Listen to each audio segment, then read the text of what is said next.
The doorbell rang twice, too quick for a delivery, too late for a neighbor.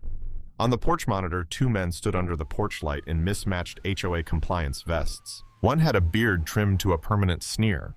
The other wore a hat with an embroidered sunburst logo I'd never seen on any of our association mailers.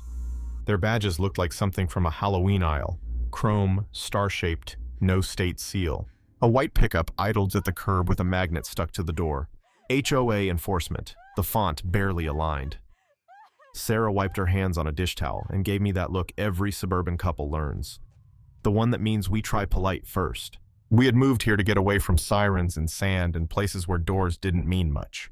We bought cameras that spoke in crisp little chimes. We planted rosemary and a lemon tree. We learned which nights the high schoolers cut through the cul-de-sac and which neighbor put out the wrong trash bin every Tuesday. "Do you want me to answer?" she asked. "I'll watch from the garage," I said, already moving. "Put the chain on." The garage door to the kitchen clicked shut behind me. Through the interior camera feed, I saw Sarah open the door 3 inches, chain engaged. The beard held up a pamphlet about hedge height violations and unsanctioned exterior lighting. His partner angled himself so the lens had to catch his shoulder and not his face. It was a rookie mistake. Our doorbell has a wide field. The pickup's plate was obscured by mud spatters too neat to be accidental. "We have to step inside to verify square footage on the porch," the bearded one said, as if that sentence belonged anywhere in a democracy. "No, you don't," Sarah replied. "Send an email." "Ma'am," the second man said, low and coiled, "non-compliance fees accrue daily." "We pay online," Sarah said. "Good night." The second man glanced past her like he was counting rooms. The bearded one's hand came up fast and wedged the door against the chain. Wood creaked. The chain bowed, screws whining in drywall. I moved. Somewhere between the garage and the hall, I called 911, speaker on. The operator's voice came like an anchor in a storm. "What is your emergency?" I gave the address and said the words I've always hoped I would never have to say. 2 men pretending to be HOA police forced my front door. "My wife is inside." The chain popped. Sarah stumbled back onto the tile. The bearded one pushed the door fully open and stepped in, eyes darting at the corners where cameras hid, and then, because a bully always tests limits, he put a palm on Sarah's shoulder and shoved. She slipped and caught the island counter with her hip. The sound she made was small and sharp. Something red rose under her skin, not blood, just the angry rush of an instant bruise. "Back up," she warned, voice steady, breath high. "Real police are on their way." I keep my sidearm in a locked safe. It's boring and heavy and legal, and it exists so that the worst day doesn't become the last day. I opened the safe, took the weight into my hand, and felt an old part of me wake up, the one that hears doors as distances and distances as decisions. In another life, I learned how to move through rooms that didn't belong to me. In this life, I learned how to stay.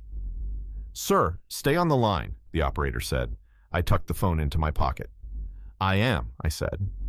In the foyer, the imposters dropped the act. The bearded one swung the door wide to clear his shoulders. The second man stepped close to Sarah, one hand at his belt like he was deciding whether to make this an abduction or a scare. The white pickup's engine coughed outside. The porch camera caught a third shape in the driver's seat. "Gentlemen," I said from the end of the hall, voice flat, the way you get when the world has narrowed to the width of a doorway. "This is not an HOA visit. This is a crime. Leave now!" The second man took one step toward me, chin up, palms open like he thought he could play at de-escalation and control the script. The bearded one turned his head and saw what I held, and his mouth formed a perfect O of surprise that had nothing to do with fear and everything to do with miscalculation. "Hands where I can see them," I said. "Back out of my house." He smirked, turned his palms up like a bad magician, and then flashed a baton from beneath his vest, telescoping with a whip crack. "You won't shoot," he said. "Not in front of your wife." Sometimes you don't get to choose what you remember from training. I remembered the shape of threat, the speed of it, the way a baton is not a nightstick but an intention. I remembered men who wore official patches and did unofficial things, and how the thing that saves you is almost never bravery. It's clarity. He stepped toward Sarah again, not toward me, toward the easier target, the person whose pain would decide me. I don't make speeches. I raised the pistol and did the one thing I swore I would only ever do to stop harm. The shots punched holes in the night, in the quiet, in the cheap lies those vests tried to bring into our home. Glass ticked down the sidewalk. Metal pinged somewhere near the pickup. The porch light stuttered. The baton clattered against tile and spun. I fired until the threat stopped. Silence is a physical thing after gunfire, heavy and close. My ears rang like distant buoys. The bearded one had dropped. The second man shrank behind the doorframe, then bolted sideways, nearly tripping over his partner. The white pickup lurched, slammed into reverse, then hesitated as a neighbor's SUV blocked half the cul-de-sac. Doors opened up and down the street. A chorus of phones held high like small, nervous moons. "Police are 3 minutes out," the operator said in my pocket, voice tinny. "Is anyone injured?" "My wife," I said, and Sarah squeezed my forearm hard enough to leave crescents with her nails. "Hip, maybe bruised. The suspects." I glanced. Movements like breathing become calculations when adrenaline argues with compassion. "Are down or fleeing?" "Place the weapon on the floor and step back with your hands visible," the operator said. "When officers arrive, do exactly as they instruct." I put the pistol on the tile by the entry table, stepped backward into the living room, hands high. Sarah kept a hand on my sleeve, as if she was the rope and I was the one who would be pulled under. The first cruiser slid around the corner, tires whispering. Blue and red wash flooded the rooms. Officers took positions that announced this was no longer our home, but a scene. I've worked enough of those to respect the transformation. Commands came clear, professional, practiced. I followed them like a catechism. Hands visible, knees, palms flat. A cuff is just a bracelet with opinions. It tightened and told me patience. A young officer with freckles and a careful voice asked Sarah if she could sit. Another examined the badges that had skittered under the console table.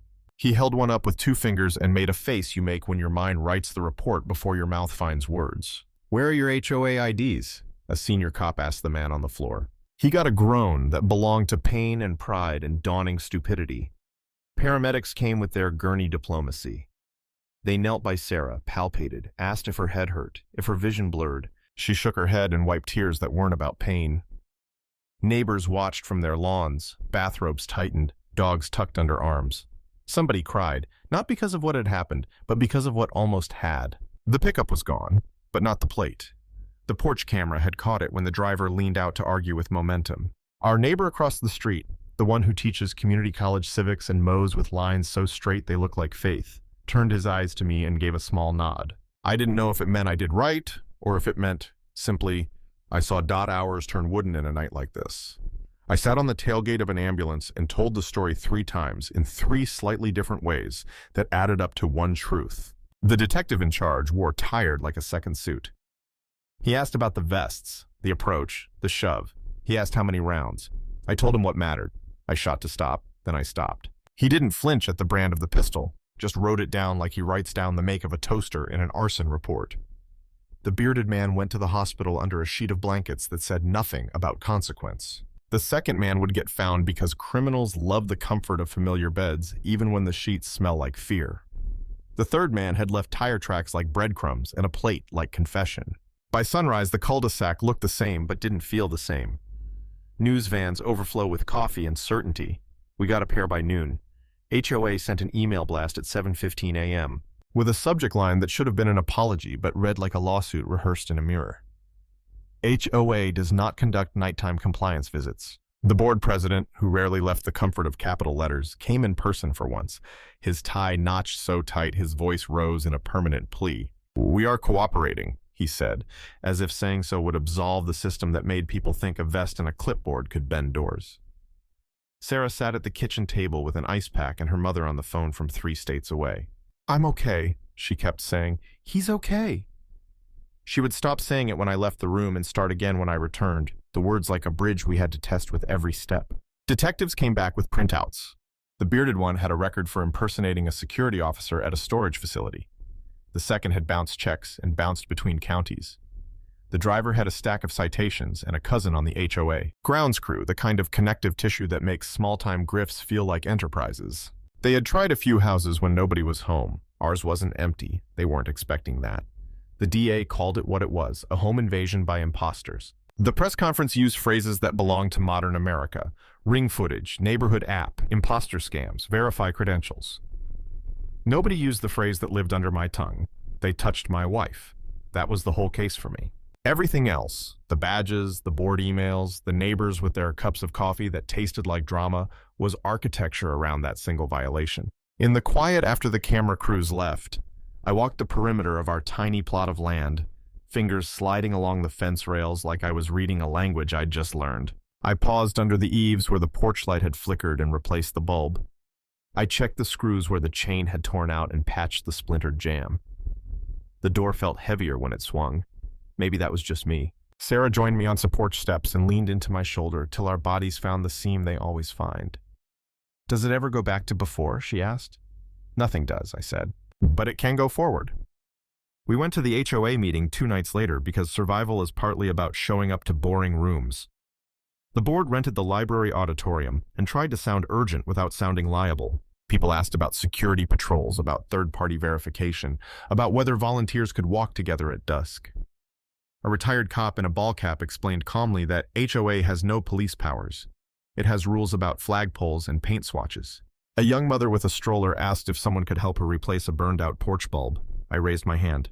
"I'll do it," I said, and half the room turned to look, which is the kind of attention nobody wants for good reasons. On the way home, I changed the bulb and screwed the plate back onto a mailbox that had rusted loose.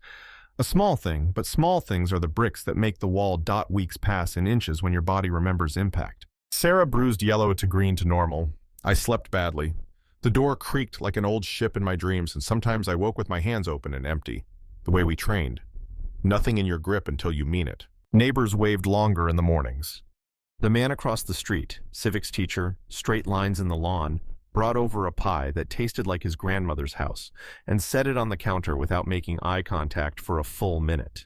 "I want you to know," he said finally, "that we're glad you were home." The driver got picked up in a county 2 hours south after he used the same magnet on a different truck with a different story. The second man turned himself in when he realized he could run only as far as his own fear, and it was faster than him. The bearded one pled out, lawyers filing the edges off his night until it looked like trespass, with a misdemeanor attached to the battery on Sarah that even his public defender couldn't rename. Sentencing meant some time, not enough for the wound, enough for the record. We upgraded some things, better bolts, more light. A sign under the doorbell that reads, "No solicitation. HOA business by email only." Some nights I stand in the backyard and listen to sprinklers pop and hiss like polite snakes. The lemon tree took against all odds.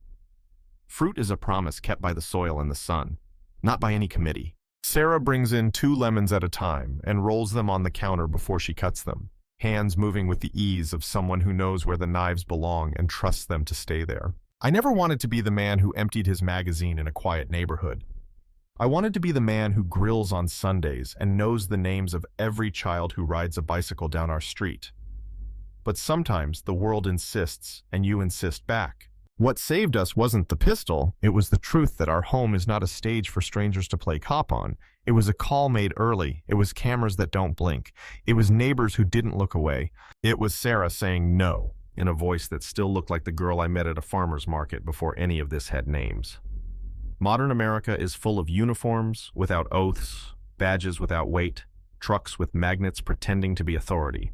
It's also full of small houses on quiet streets where people decide to keep each other safe with porch lights and common sense and the stubborn refusal to be rehearsed by fear. If you ask me what I did that night, I'll tell you I did what a husband does. And I did it so the next morning could happen. The coffee, the lemon slices, the sound of a kid next door missing a free throw and laughing anyway. That's the magazine I would rather empty. A life poured out in ordinary days, spent and spent again, until the worst people find no room left to wedge their way in.